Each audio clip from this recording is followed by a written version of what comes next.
Mais um deputado estadual tem o mandato cassado e a atual legislatura tem o maior número de parlamentares enrascados com o judiciário na história política do Ceará. São 5 deputados estaduais e um suplente com mandatos cassados. O último alvo da justiça, agora por desvio de dinheiro público à época que era prefeito do município de Crateús, é o deputado estadual Jeová Mota, do PDT, como conta agora o repórter Carlos Silva.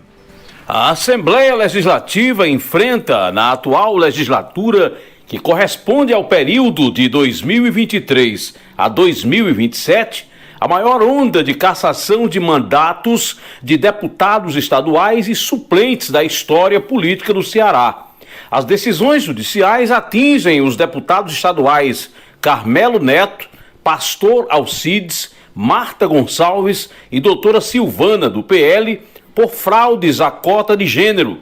O suplente no exercício do mandato, Aldique Mota, do MDB, denunciado por abuso do poder político e econômico, e agora o deputado estadual Jeová Mota, do PDT, que teve o mandato cassado pela Justiça Federal por má aplicação de recursos públicos à época que era prefeito do município de Tamboril. Carmelo Neto, Pastor Alcides, Marta Gonçalves, doutora Silvana e Aldique Mota se mantêm no exercício do mandato até o julgamento final do TSE. Dos 6 parlamentares, a situação mais crítica é de Jeová Mota, que perde o mandato e tem os direitos políticos suspensos por 5 anos. De acordo com a decisão do juiz federal da 22ª Vara, com sede em Crateús, o pedetista não tem mais como recorrer, porque foram exauridos todos os recursos do processo. Cabe agora à mesa diretora da Assembleia Legislativa convocar o suplente Bruno Pedrosa e empossá-lo como titular do mandato. A ação contra Jeová Mota foi proposta pelo Ministério Público Federal e tem por base a denúncia de desvio de recursos de um convênio assinado em 2007 entre a Prefeitura de Tamboril e a Funasa, no valor de R$ 67.331. O dinheiro deveria ter sido aplicado em sistema de abastecimento de água, mas foi desviado para despesas com aluguéis de imóveis, combustíveis, lubrificantes e pneus, contas telefônicas e fornecimento de lanches e refeições. Com informações dos bastidores políticos, Carlos Silva. Jornalista Beto Almeida, o deputado estadual Jeová Mota foi às redes sociais para, em mensagem aos amigos e eleitores, esclarecer que a decisão judicial que determinou a perda do mandato dele ocorreu sem o devido cumprimento do contraditório e ampla defesa. E por essa razão, ele já recorreu ou vai recorrer pedindo a nulidade do processo junto ao Superior Tribunal de Justiça. Complicado, Luziano, essa situação, porque ele diz o seguinte, que foi certificado, ele reconhece isso, tá?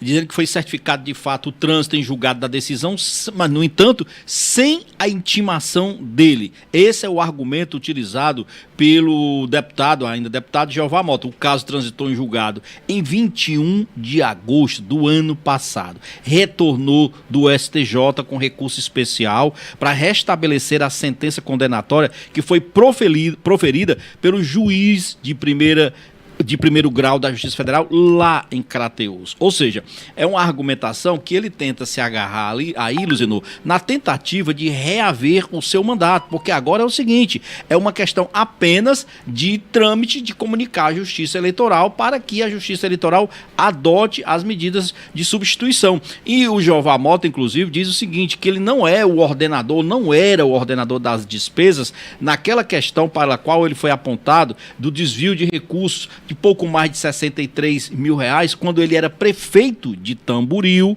e acabou que esse dinheiro não foi aplicado corretamente. Era um convênio que existia da Funasa com a prefeitura, mas o dinheiro não foi aplicado como estava previsto no convênio. E é por conta disso, então, que ele disse que na época ele não era o ordenador de despesas. Isso não foi uma argumentação até então entendida. Tanto que o Jeová Mota, na condição, ele chegou, por exemplo, a acatar a devolução do valor Ele chegou a devolver o valor de 63 mil reais. Exato. No entanto... Em uma das defesas, quando ele fala, Beto, que não teve ampla defesa, mas lá tem esse documento, essa ação interposta junto ao Tribunal Regional Federal da Quinta Região, em que o próprio Jeová diz que não houve crime contra o erário porque houve o ressarcimento por parte dele nesse valor de 67 mil reais aos cofres públicos, para tentando sanar aí um suposto crime de improbidade administrativa. Mas a segunda turma do Tribunal Regional Federal, por unanimidade, rejeitou essa ação. Beto, final da nossa conversa. Diz que não descaracterizava a improbidade, ou seja, e aí além de devolver, ele vai ter que pagar uma multa e ainda fica inelegível, perde seus direitos políticos por 5 anos. Ao longo desta semana nós voltaremos a esse assunto, porque tem desdobramentos políticos em função também da cassação, da pauta de julgamento dos deputados estaduais do PL junto ao Tribunal Superior Eleitoral, TSE.